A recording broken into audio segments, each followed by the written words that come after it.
right, everybody. Welcome back to the Link Podcast with Link Brown. Today, I have with me Arturo Betancourt out of the Dominican Republic. He's the president of Meeting God in Baseball. He's a filmmaker. He's an author, and he's a friend of mine. I've known him for about 17 years now. I think is when we first met. So Arturo, welcome. Bienvenido. And that'll be the last part of Spanish I use. Okay, well, thank you for having me, Link. It's a real pleasure to be here on the Link Brown podcast, and just here to talk with the people, let them know whatever you want. Yeah, cool. All right, so yeah, we're gonna get into your history. So it's really interesting. Like I said, I love getting perspectives from all around the world. People I know, people who are just on their success journey, people who are really living out their passions, and you've always been that kind of person. So just to give everybody a little history, the way we actually met each other, again, 17 years ago, I was on a mission trip with my church out of New Jersey, and we went to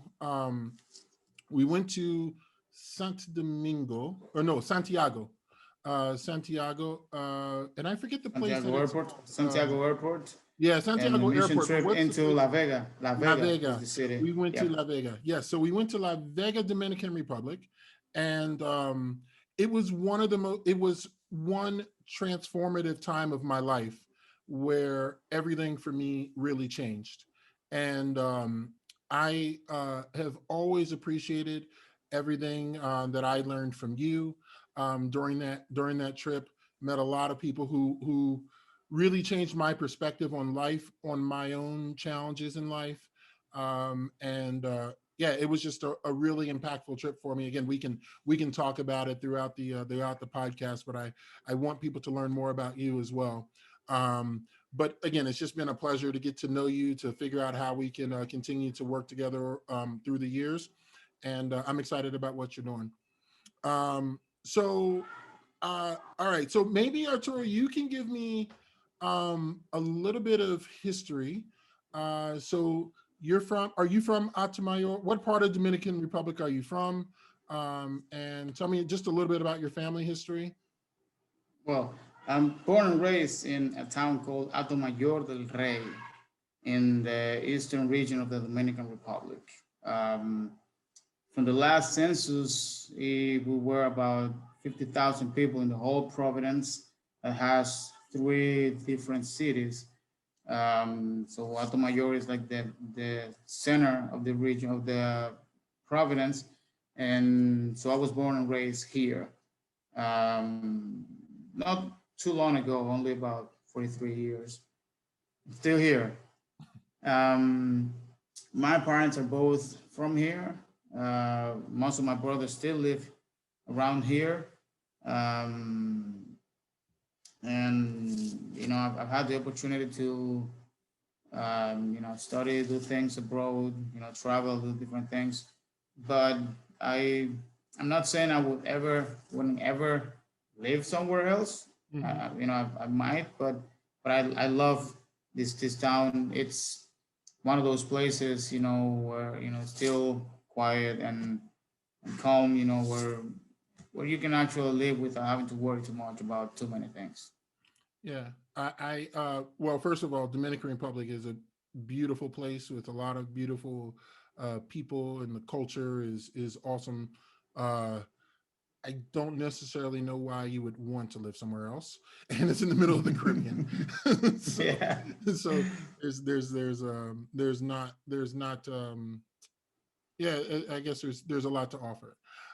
So I know your history is you were in I think it was information or computer systems, and I wanted to get into kind of the work that you were doing before, and really talk about. So you went into computer systems, but then you started working for a company called or an organization called Meeting God in Missions.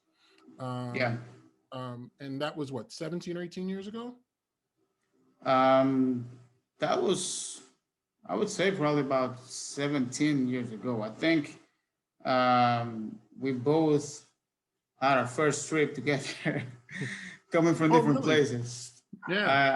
I think so. I think my first, I started late. I started with the organization late 2003.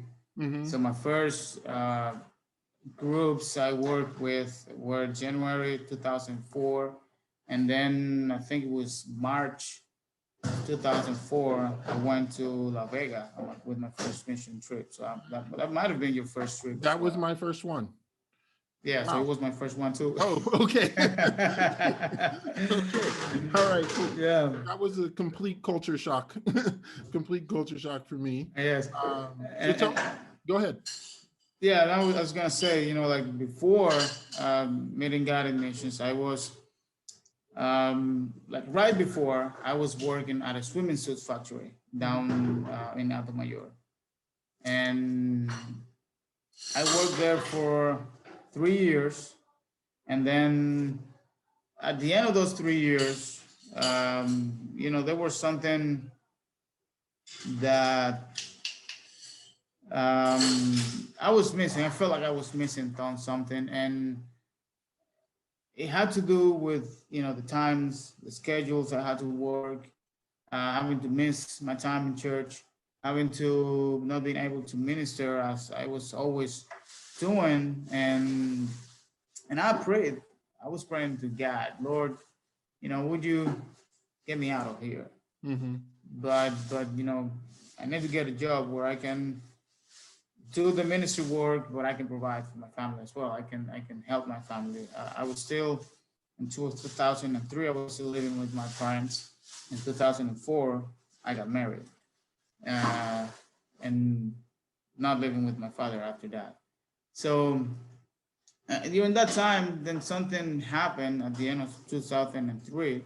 I was applying for a job in the computer department at the Dominican Republic Bank. It's a big bank called Banco de Reservas. I have a good friend who works there, always trying to get me to work in the bank. So I went there, I got some tests, and things went really well. And I had to go for one final interview, but then I had an accident. I was doing something for my job. I was taking some swimming suit samples to be sent out to America, and while I was standing to go across the street, some guy on a motorcycle hit me, Mm. and so I couldn't go to the interview in San Domingo. And during that time, Jim McDonald, who was the president of Meeting God Missions and somebody that I met years before that, because I didn't work directly for him, but I did before I worked full time for MGM. I did some interpreting. I was hired as a translator. I did some volunteering before, and even before that, I was just a kid going to VBS. Mm-hmm. The people who actually started working with Jim here had a church right around my house. Mm. And when the Americans started coming, that's what they did everything. So they said, "Well, I'm gonna go see what's going on here." So I started going to see the VBS there and different things. I was learning English at the time, and the guy who was running Meeting God Missions here in the country was actually a good friend of my family. Was our neighbor and from my own church. Mm-hmm. So that kind of connected all the dots. So when he resigned from MGM in 2003, I think, somehow Jim Potted, he was praying and he felt like God was showing him that I should be the person taking the job. I wasn't really thinking on that. I was thinking I was going to get a job in San Domingo, working at that bank, doing computer work, and then join some church there and help out. But I guess God's plans were different. And, the motorcycle hit led to me being at home for a while. Jen went to my house, talked to me about this job. I prayed about it, decided to take it, and stayed on the job for over 16 years. Wow. And what does Meeting God Missions do? Meeting Guided Missions, it's a non-profit from the United States. It's kind of a missionary agency in a sense, but not exactly, because it's probably, if not the only one of the very few missionary organizations which main focus is the people who travel with the organization. As Eugene used to say, it is mainly about the Americans. Mm-hmm. And while they help other people, the experience they offer to the people coming down was a transformation of their lives by spending time with God, by meeting God on the mission field. So that's what the organization is still about. There's been, I guess, evolution, as time progressed, things change a little bit, but that's kind of the main core of the organization still, I believe. Okay, and is it always, because so I went on 2 trips, and actually I would definitely say that my experience was that I really found that the mission trip was for me and not necessarily for um, not just for the people in La Vega. I know we were building Building churches.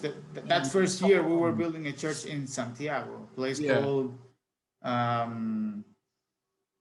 wow, let's see, can't recall right now. Yeah, it was a church with like a home for the pastor of the church was like next to it or just off to the side. Yeah, I remember that was like the first trip we did, but it was definitely, I found it yeah, really for us. I don't even know. I mean, is it always construction projects that are being done? And I know we did VBS, and we also did some like there were some medical missionaries there as well. Well, everything started with construction, and then other things were added onto it, because the first trip that Jim came down was to help build a church for the Alliance Church, which he was a member of in the States. So that was kind of the first trip. And then on the second trip, I think the first trip, at the end of that trip, he met a lady who happened to be my pastor. She was in a wheelchair. She had one leg. She suffered from leprosy before that. A great woman of God. And this is the question she asked him, are you the one? And he was like, the one for what? What are you talking about? Then they explained, a long time ago, somebody spoke to her and said that someday somebody would come from abroad, some white guy would come down and build her a church. So, when she saw a white guy show up in her church, she thought this might be the one. So she asked him, and he said he definitely didn't think it was the one, but he went back home, couldn't sleep, and then he came back here, and kind of the journey began. So construction was the first thing. And then, he has a son who's a physician, so he joined. He had family who were baseball players. One of them was a professional baseball player. They joined. So things started to kind of grow and add people on it, having the construction as the main thing, but also having Vacation Bible School, having medical ministry, sports, and then we did all kind of things. Just to let you know how far we went into doing all kinds of things. We had a clown doing clowning ministry down here, so we kind of did it all. So yeah, we did it all. Yeah. That's cool. Okay. We had fun. It was fun. Yeah. No, it was interesting. Always connecting with locals, seeing because you had a lot of the kids from La Vega who would come over to the compound. Then you meet the guys who would come from Haiti. and would come a long way from Port-au-Prince, from somewhere to like to just for work. Yeah. And it was just a really interesting experience, getting to meet everybody, and really starting that process of like understanding how a lot of the world how a lot of the world works. And Hmm. yeah, so okay, so I guess we kind of ebb and flow back into meeting God and missions, but tell me, so now you have an organization called Meeting God in Baseball. Yeah. And so Um, th- tell me about it. Tell me about what you're doing. yeah. The way that came to be is that I told you, at MGM, which is Made in God Nations, there were some guys, one was Jim's nephew, and some friends of his who started out of MGM started this organization called Made in God in Baseball in the United States. Sorry. A few years back, they came here because I've been helping them do stuff in this country, and they decided they wanted to start an organization here in the Dominican Republic that was still connected to Meeting God in Baseball in the States, but it was kind of legally not legally binded to it. It Mm-hmm. was a separate entity, uh, run by Dominicans doing the work in the Dominican Republic, and they will be kind of behind us, helping us out, supporting the work of the ministry. Mm-hmm. So a couple of years ago, when that started, there were two Americans, a Cuban guy, and some of us in the Dominican Republic. I was the vice president at the time, and this organization is called Conociendo a Dios en Baseball. It Okay. actually means the same, but Meeting God in Baseball is the organization in the States, and then Conociendo a Dios en Baseball is the organization here in the Dominican Republic. Last year, they decided, they wanted it to be a just Dominicans organization. So they appointed me as the president of the organization. They kind of got completely out in terms of running things.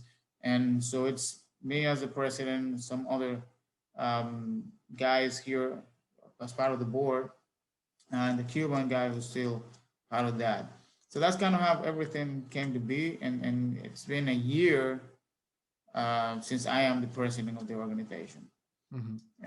And the goal of the organization is two things. It started going out into the baseball fields and doing outreach, Mm-hmm. using baseball as a vehicle. They would come down and go and do some baseball clinics, bring some professional baseball players or some coaches, and do some clinics, meet with coaches, with players, donate some baseball gear, and at the end preach a sermon, call to the altar Mm-hmm. for people. Sometimes you had responses, sometimes you didn't. But then it kind of demanded that we connected that with the church because it was not being too effective, because sometimes you had people who responded to the calling, but then you didn't know what happened with them afterwards. Are they still going to church? Are they not going to church? What is going on with those people? So we started connecting with some local pastors around the different towns where we did the clinics.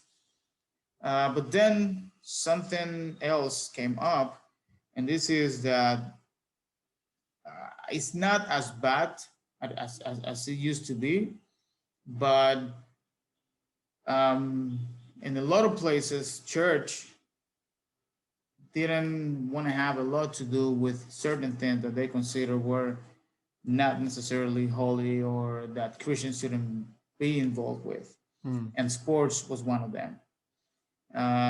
So sometimes it was hard to get like the kids who are chasing their dream of becoming a professional baseball player, and a church who doesn't think is doing right. So what the organization decided to do was to kind of disciple and train some pastors and raise some pastors who would understand that there's nothing wrong in being a baseball player or anything, a lot of other things, as long as you're doing it, in the right way, that you're being honest and that you're keeping God as, your focus, it's like any other profession. So the organization kind of went on that direction, and that's kind of how I really got more involved, because then they needed a kind of Bible teaching program as long as the sports program. I'm not a baseball player, so don't kick me out for that. I thought all Dominicans were baseball players, right? Yeah, they're. It's like everybody loves baseball down here, No, I'm joking. But I was raised one block away a basketball court. My brother was a really good basketball court, and he is actually one of the. He suffered from that same mindset. He was really good at the age of 16. He could have gotten a contract to play professional basketball in Santo Domingo and then go on from there, to be part of the Dominican team and everything. But the church was opposed to it. A young guy wanting to serve the Lord, he ended up not doing it, and so it's part of the things that as organization we've been helping out to get people to understand better. Yeah. And do you so I want to get a lot into like this whole mission experience and how you feel like the effectiveness, because I think and also because I wanted to talk about your book too. But tell me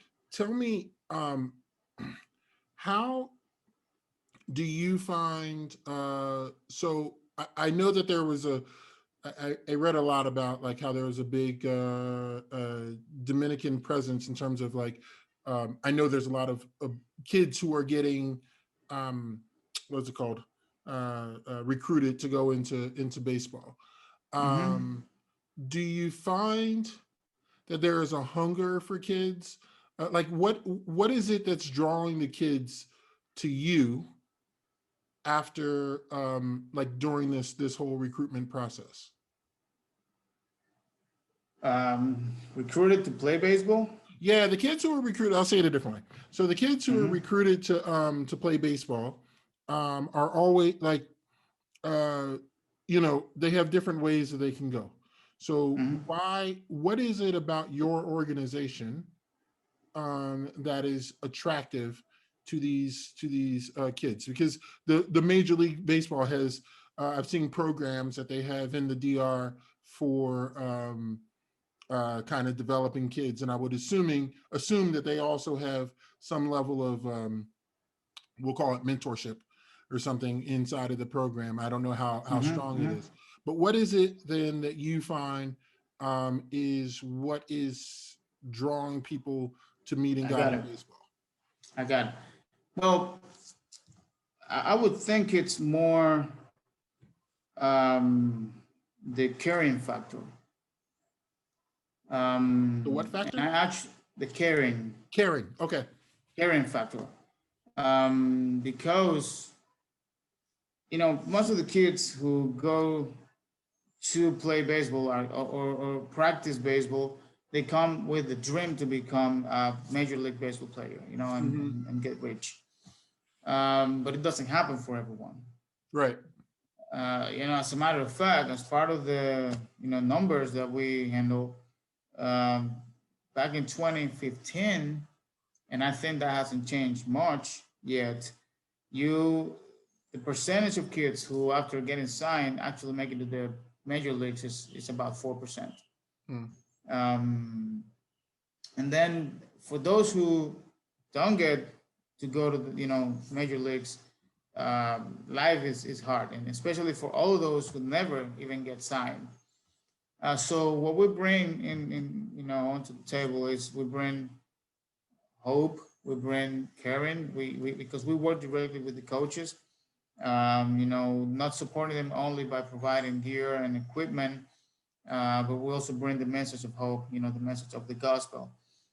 We present it in a way that is not just come here and talk about it is we get involved, and I think the discipleship program, working with the coaches, and they seem that we actually care not only about what we can get from them, but what we can offer to them, Mm-hmm. because the relationship between like most of the coaches with the kids and the relationship with the baseball programs especially, it's merely business.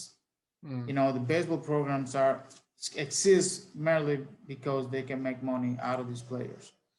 And some of the things we discovered is there are great schemes. There are sometimes you don't get the best kid doesn't get signed because somebody else have a key has a kid that's not necessarily as good, but is better connected or can offer more money to somebody, or whatever you think, whatever could happen behind this. But that's part of the issue in the business of baseball. Mm-hmm. uh, I was actually talking to my brother Fernando, my older brother, and he was talking to a guy who works at his school. It's a physical education teacher. He used to be a baseball player, and was telling him about certain things. And we decided, we're gonna kind of probably start to make a documentary on, like what happened behind the curtain. All the things that people go through to get a contract, and to even advance after that. Um, Things that I couldn't imagine, all the things that he was talking about. So offering these kids a perspective, a different perspective, and working with them with the idea of how we can serve them, how we can help them, what can we give to them, especially give them the message of God. I think it's something that they long for and they don't get normally, because they're coaches and the program owners, they're just there to make them work and try to get a cut of whatever contract they get. Yeah. And so you say, I know a little bit of the answer, but you say life is hard for those who don't get signed. Mm-hmm. Give me a picture Well, of that. um, well, we can go from from the worst to the not too worst, and I don't even know if that's you can use those two words together in English, but Ah, well,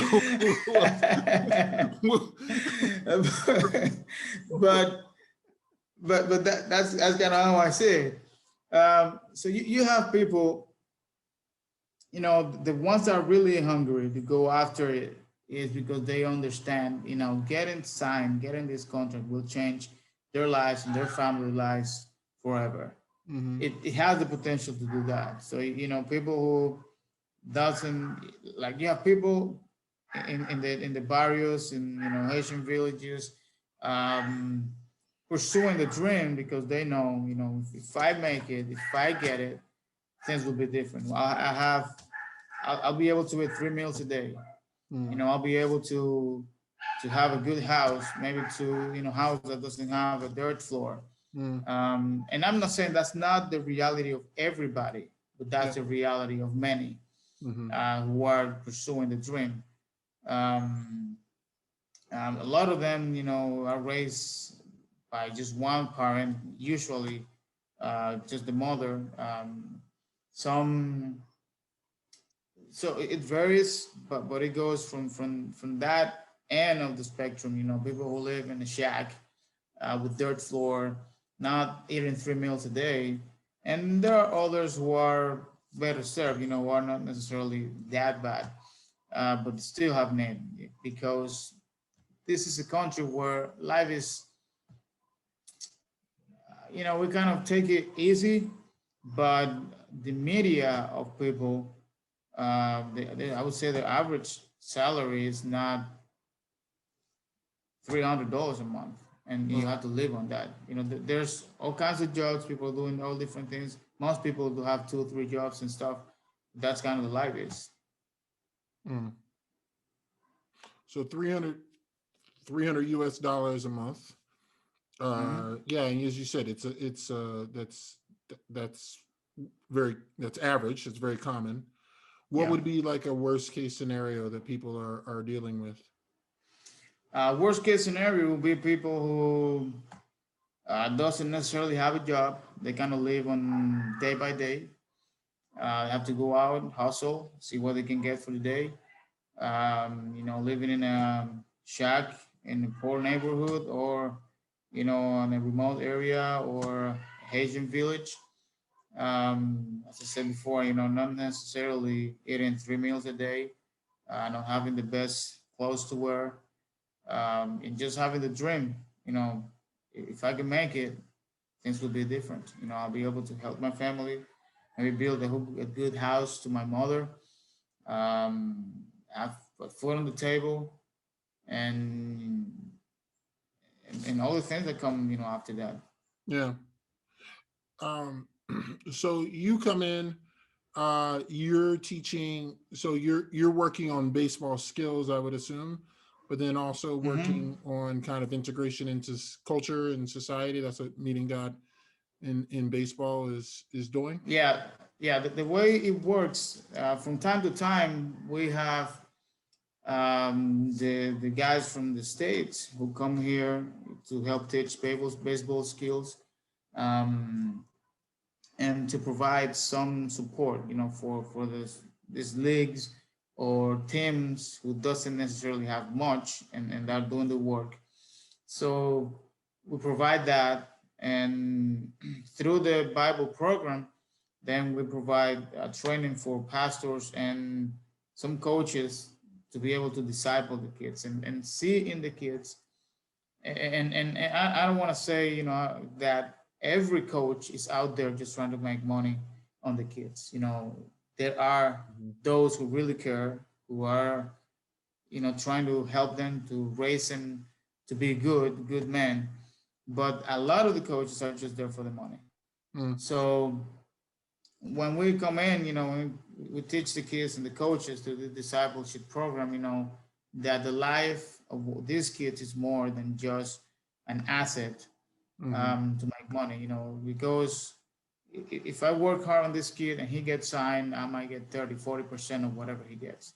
Yeah. And that's the idea on a lot of the coaches, and that's the idea in most of the programs. When I say program, is they have special places where the kids actually go and move into, let's say, an apartment building or some kind of complex where somebody owns that program, and they provide them with everything, like food, equipment, uniforms, gear, everything, under contract that says, if you get signed, then I get this much. So that's what I mean by program. Hmm. And yes, that's kind of what we try to do. It's just through the discipleship program. Obviously, first is get the people to know Jesus, to know Christ, and second is teach them that there's life beyond baseball. Mm, We're for baseball. This is what the organization is geared towards. But if you don't make it, it's not the end of the world, because sometimes it's tough. Also, a kid who dedicated all 5, 6, 10 years, even more, to try to get a contract and never get it. It's frustrating sometimes. mm. And then, so are they making that transition just to become pastors, or to other things as well? Are you doing like skills training, like for different Well, different environments, or how do you work? How does that work? at this time, we have some coaches who has transitioned to being pastors. We have pastors who are connected with the fields. We haven't been so much teaching other skills outside of baseball or discipleship, Mm, but we do have a project we are working on that we're trying to develop to actually start, um, a community college type of thing, where we can offer these kids the opportunity to go to school after, maybe during their program playing baseball, um, and especially after it, so they can have a career, some kind of a career, that they, let's say baseball didn't work, they didn't get signed, then they have something they can say, well, I'm going to dedicate to do this, and this will be what will provide for my family in the future. Yeah, that's a really amazing thing to do. I was it takes me back to my first trip, and I remember asking you about this because I had met our mutual friend from Haiti. I guess I'll say his name Asnel, and Mm-hmm. I remember he had uh, we got to really share a lot about his dreams and goals. With me speaking French, it was like a really interesting experience just to understand that he had dreams, he had goals, he had a family that he wanted to take care of, and Mm-hmm. how simple it was to be able to help do something that was beyond just saying Dios te bendiga or God bless you or whatever. It was like, what can we do that's like Bienvenue. really actionable to help him and his family create a different life? And I remember asking you about it because he had said he wanted to go to I think it was plumbing school at the time, and Yeah, um, and he became one of the best plumbers in town. yeah, so there you go. And it's like Yeah.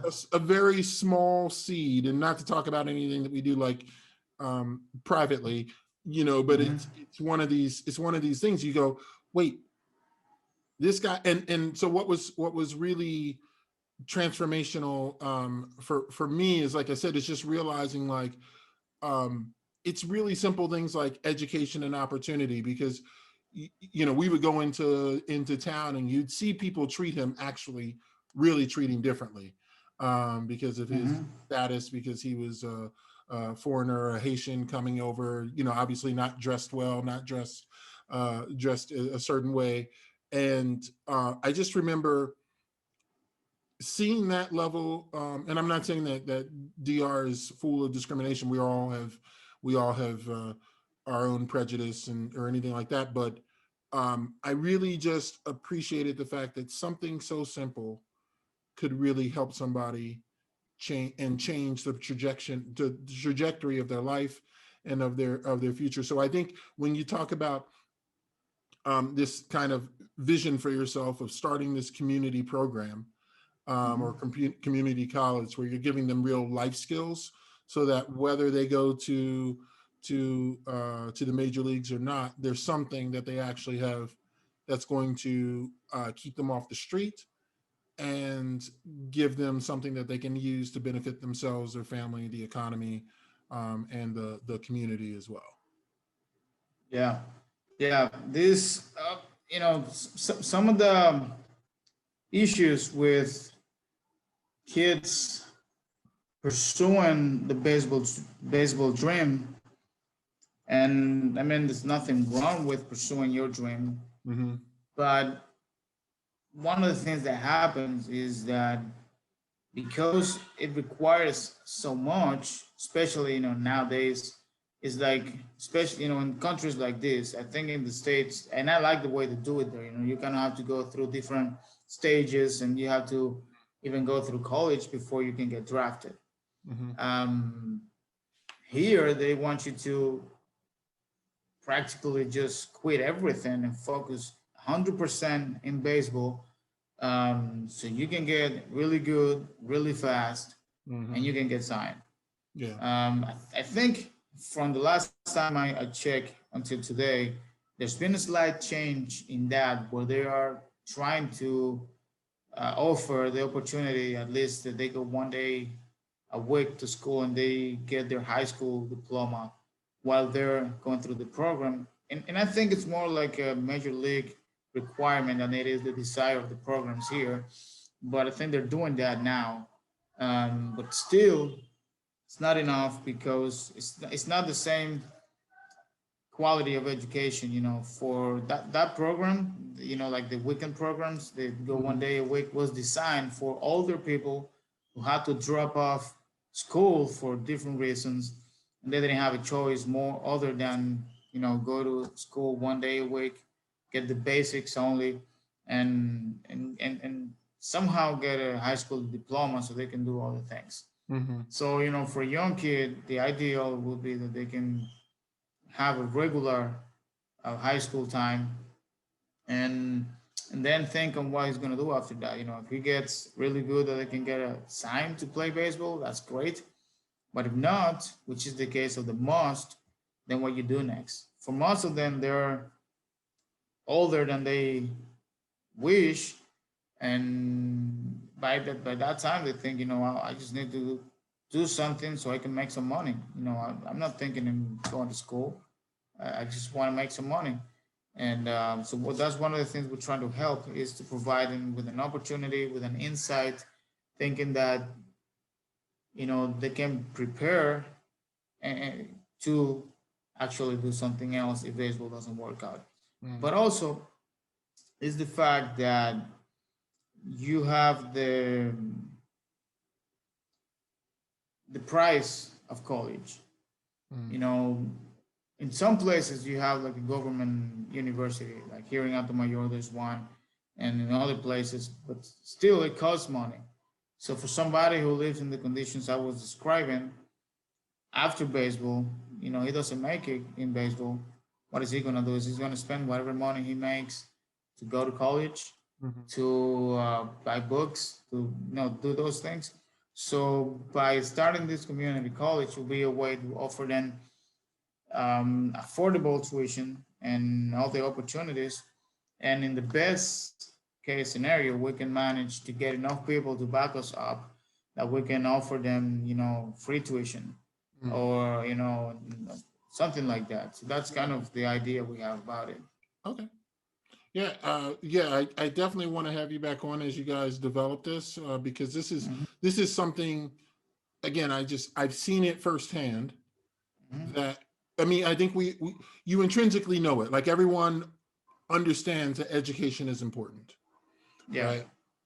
yeah. In the U.S., I say if you're in poverty, a lot of times we're sold that it's Major League Baseball or football or basketball that's the ticket to get out of poverty. And what we understand is that what I found in my Hmm. own life was morals and education.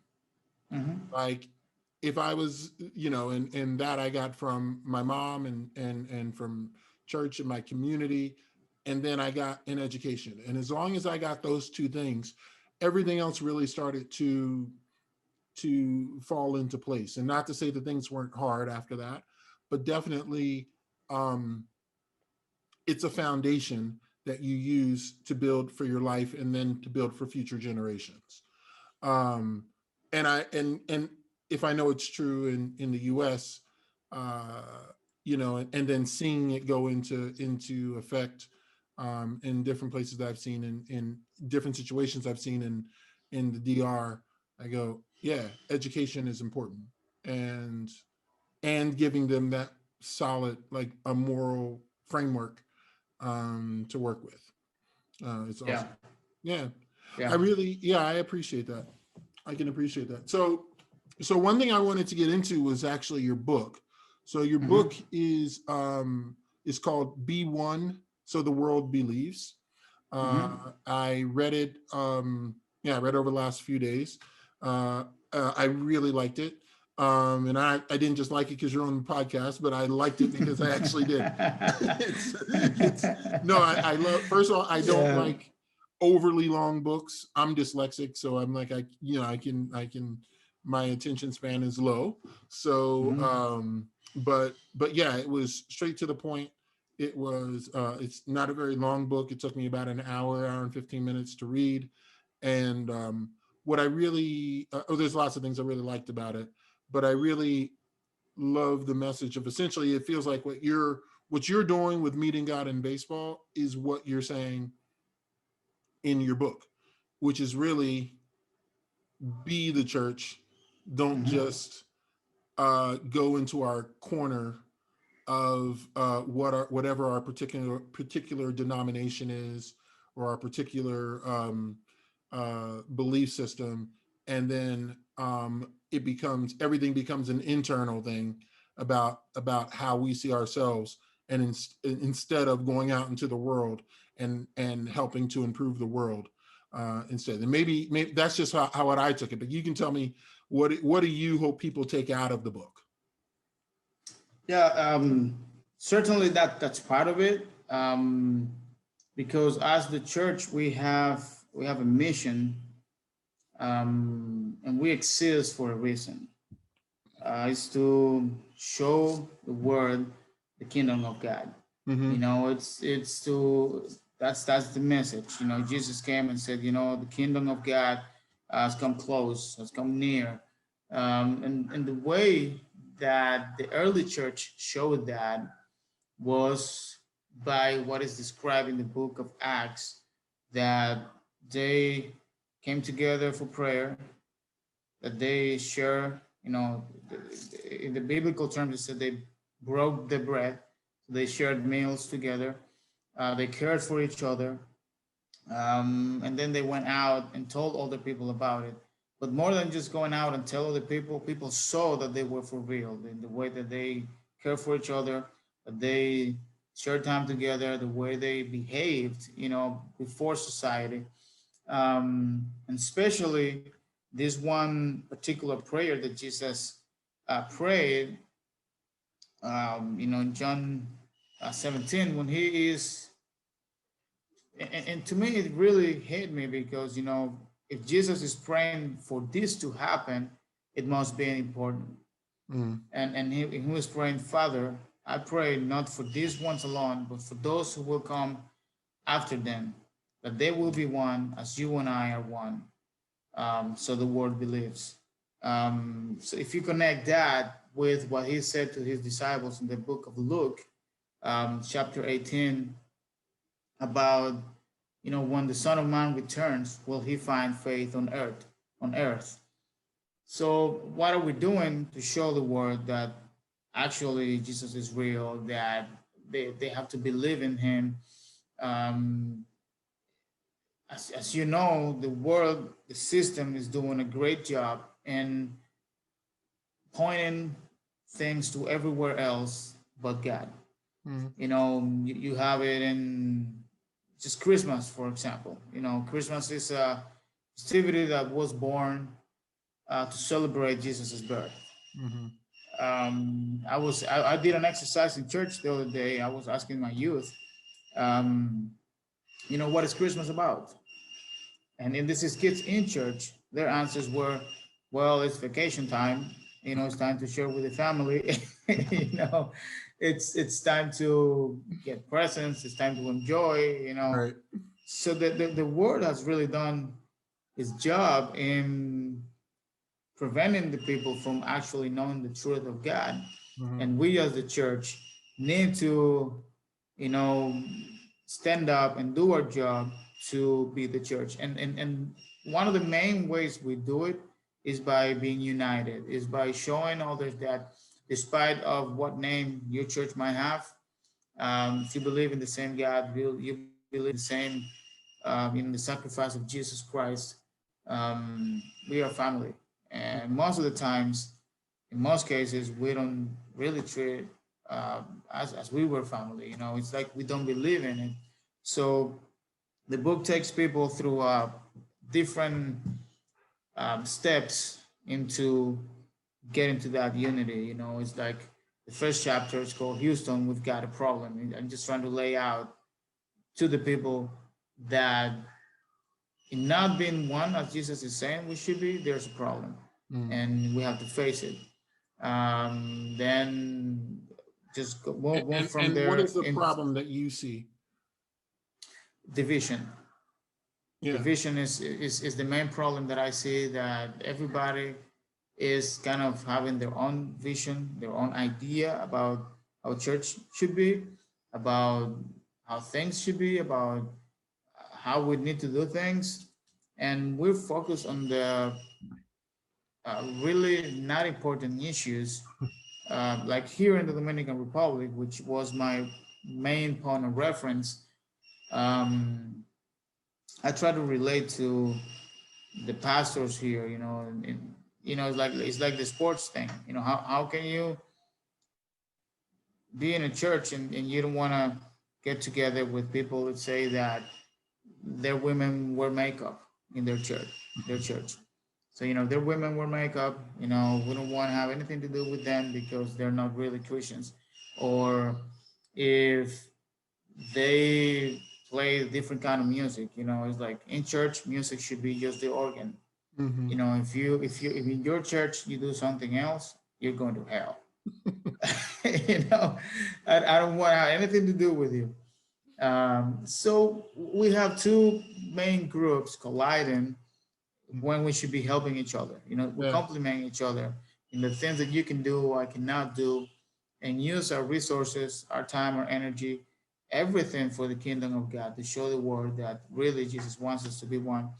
And the key to everything is really it's love at the basis, but it's living the faith with the fruit of the Spirit in you. So this whole chapter dedicated to that, how we aren't able to have unity because we lack in that area of being more spiritual and developing the fruit of the Spirit in our lives, where love, joy, peace, and all those things will help us to bear, other people's different things that we may not like. It's just like, by love, I will accept you, even if you do things different than the way I do it.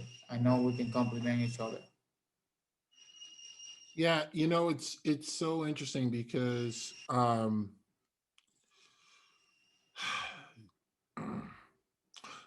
it, it was a lot of my question growing up too, like as like seeing, I would say I started, I could say I was a believer since I was 9.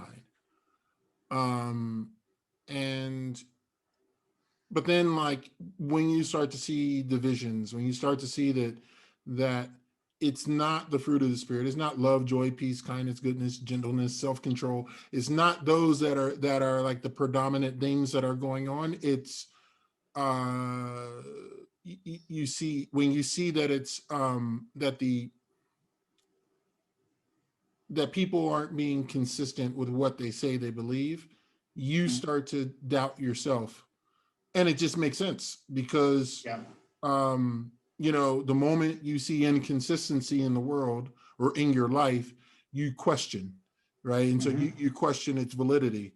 And it's a sad place to be, but it's a very human thing as Yeah. well. And so what I've always loved is, like, is again, I think first is, as you said, love is the basis of it all. And then it's actual, you talk about in your book, you talk about going from knowledge, conviction, and devotion. And Hmm. it's like, when I read it, I think about, like, yeah, you can know something or like just have a sense of something, Hmm. but you can't be convicted until you study it, and you can't be Yeah. devoted until you actually do it. And Yeah. when Yeah. you go and do it, when you go and live your life that's, you hope, is based in love, that's trying to create a better world, that's when people are going to see who you are. I tried to be a missionary for a very long time, and actually a very short time, I should say. I tried to tell everybody, and then I realized it was really ineffective because because people were more attracted to what they see than Hmm. they are what you say. Yeah. Right. So yeah, it's really it's yeah, it's interesting. So first of all, I think I'm gonna hire you to be the promote the book. You say it better than I do. No, I uh, so yeah, that's true. That's true. One of the things about it is that we don't want to be confronted with the truth.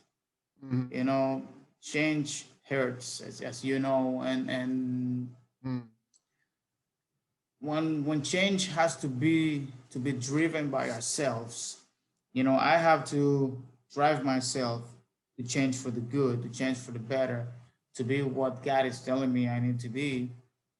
it's painful.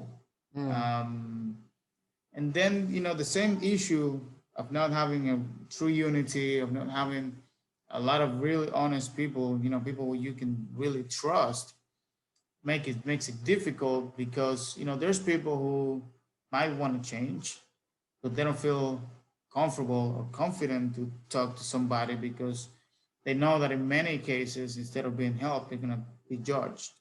Hmm. Um, so when we develop the fruit of the spirit in ourselves by getting to know God through the Word, through the Bible, and then getting convicted by that. The Bible says faith will come by hearing the word of God. And then it goes into our hearts, not only to our heads. And then when it goes from there and you put it in action, uh, you can see the difference. And there are churches like that. I'm not going to say every church or every congregation because the church is universal. It's Yeah, of us course. all. But there are congregations who are actually living it, and you can see it when you go, when you feel the way they treat each other, they love each other. What's the strange thing about it is that in most cases, the churches who are like that, when you can see more love, more of the fruit of the spirit in them, they're not perfect. It's usually the churches that the other churches say they're unholy because Exactly. Right. you know in these other churches, and I was raised in one of these churches. I Mm. grew up in radical Pentecostal, which it has good things and bad things, like every human Hmm. group. But this is what you see, and then one of the things that I've tried to do with it is to bring those to people to understand that for the first group is like, if I can recall the exact words in the book, who told this, radical fundamentalists of the church that they're so holy that they cannot, accept or understand the other people, or that they're the God chosen ones. Hmm. And who said this? These other people who call themselves like restoration churches because they don't judge people as much. They're more liberal. They're more accepting of other things. That they are the ones who have the new revelation of God and makes them better than the rest. And that's kind of the battle we're facing. You have the really conservative ones that doesn't want to have anything to do with the more liberal ones because they think these people are full of sin. And Hmm. then you have the more liberal Christians who doesn't want to have anything to do with these other ones because they're always judging them, but also because they think they're, um, you know, uh, stuck in the old times. Right. So this dynamic is one of the things we have to get rid of, and understand that there's good in everything. Like I'm a believer, I'm a Christian. I was raised in this environment, and I've got a lot of good things out of it. Hmm. Not everything was perfect, but they were really doing their best to serve God and to reach to the lost. Yeah. This new group is trying to do their best, serve the community, to do good as well. So why can't we just see all the things that brings us together and scratch those little ones that sets us apart and come together as one and just focus on doing God's mission for us. Yeah, I can appreciate that. I mean, because for me, it's both on a you can talk about it from churches. I'm not, like the physical congregations, or you can Mm-hmm. just talk about it from an individual level. Um, Yeah. and it's really, it's there are lots of differences. So I go into politics with people and I talk to them and it's like, oh, well, you vote this way and I vote this way. We don't see eye to eye. And it's like, no, that's not true. We just maybe we probably have the same end goal in mind. We just see a different path to getting to where we need to go, and Mm-hmm. we focus on. And again, I think that there are people who want us to be mad at each other instead of realizing the commonality that we have. instead of realizing that no matter where you stand, no matter where you vote, you have the opportunity to, as you just said, put all the superficial things aside. They sound important. We market them as very important, but what the real end goal is alleviating poverty, is giving people hope, is being a light into the world, whether regardless of how you we just all might have slightly different paths to get there, and it's more understanding is how we get to a point where we're able to actually affect change. Yeah. And like you said, I get you. I look at it. I go, look, my stance on things is, where's your heart at? What are you trying to do? What are you trying to accomplish? Um, is it good? Is it right? Is it just? Great. Then maybe it's something I'm supposed to be a part of. Maybe it's something that I can just encourage you in. Maybe it's something I can connect you with. But I think it's the first thing is realizing, like you said, that oneness and that commonality, Mhm. instead of just, oh, but he's doing something slightly different, so I don't want to be involved. So yeah, I can really appreciate like this whole idea of oneness, unity, all focused towards the same end goal. Yeah. Yeah. Yeah. So um yeah, I love it. I love what you're doing. Um we're gonna wrap up soon, but I wanted to know, like, um what's next? What's your vision for where you go next? Is it the community college? Is there something more that you're doing, or what's your focus now?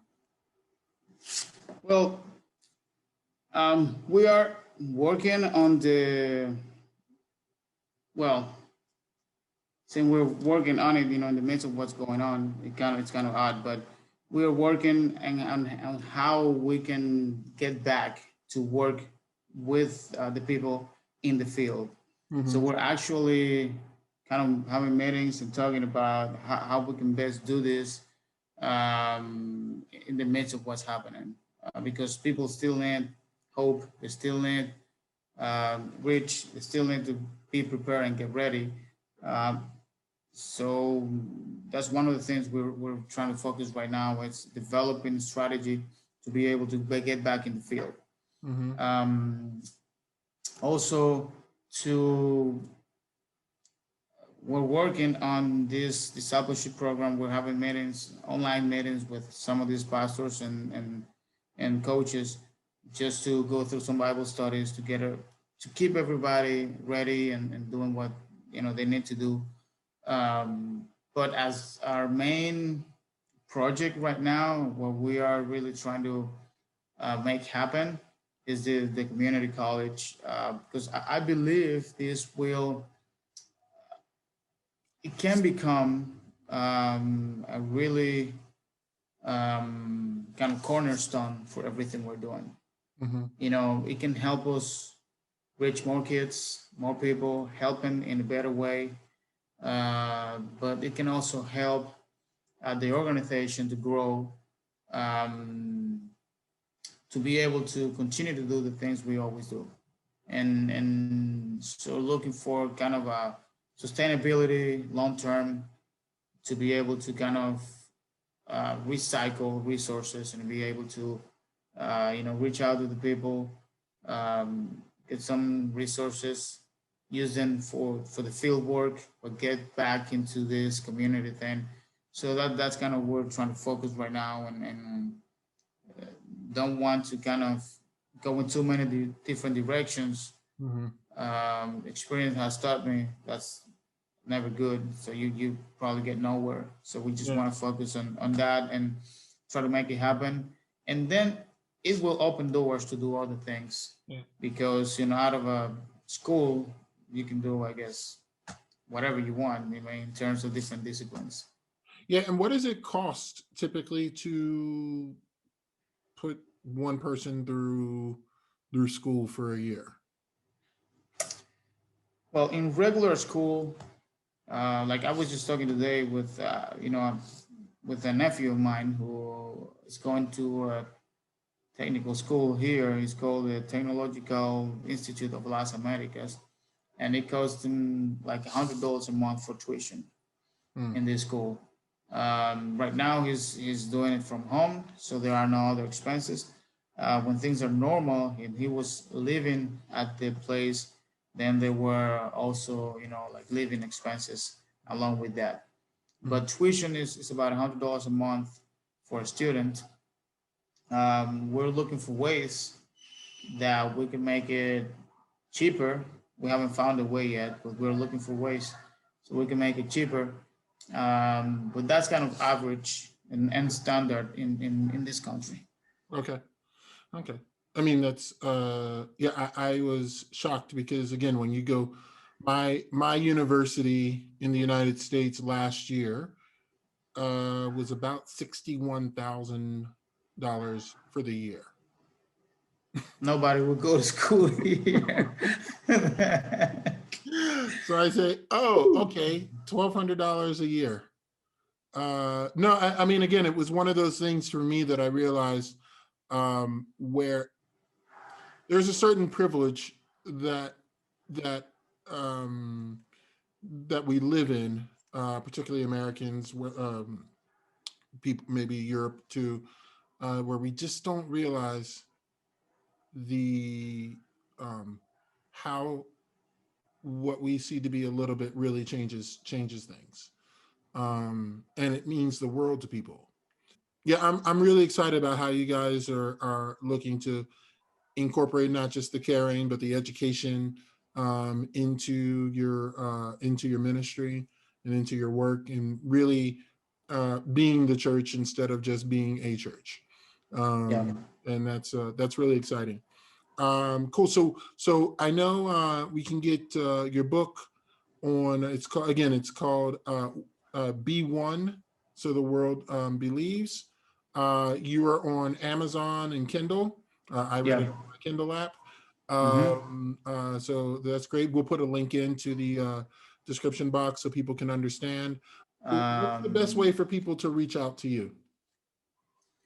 well, if they want to reach out to me right now, they can. I have a Facebook page, personal. It's called Arturo Betancourt Mm-hmm. Oficial. But they can find me on Facebook. Okay. I'm on LinkedIn as well. Um, yeah. Great. So what we'll do again, we'll put it in the description box. People can get in touch with you through Facebook or LinkedIn. They can also go out to Amazon, buy your book. It's again called B1, So the World Believes. Arturo Betancourt. Again, I want to keep saying it the French way, but but I'm being, I'm cool. So no, Arturo, seriously, it's a fantastic knowing you. I'm glad we got a chance to connect. I'm really excited for where you're going. Again, I just know just working with you over the years and seeing the work that you did with Meeting God in Missions. You're a great guy. You know where you're trying to go, and yeah, and no doubt you'll get there. We'll get there together. So I'm really excited to help and support in any way I can. So thank you so much for joining us. Yeah, thank you very much. It was a pleasure to reconnect. And having these things today, it's a real help. You're far away, or I'm far away. Either way, right? And we're still able to do this, so it's amazing. Thank you very much. Yeah, well, next time we'll have to do it when I come to the DR because I miss coming, and I need to get back to the Caribbean. It's been a long time. So Yeah, I'll let you wear my shirt, my oh, beach cool. shirt. Yeah, exactly. Maybe I should do that now. Okay. Great, man. Well, great. God bless you. God bless you and your family and the kids. And we'll make sure we stay in touch. Awesome. God bless you, my All brother. right. God bless. Bye-bye. All right, guys. We hope you loved it. Help us spread more global understanding, encouragement, and inspiration. There's 4 things you can do for us. You can comment, subscribe, like, and share. Enjoy the journey.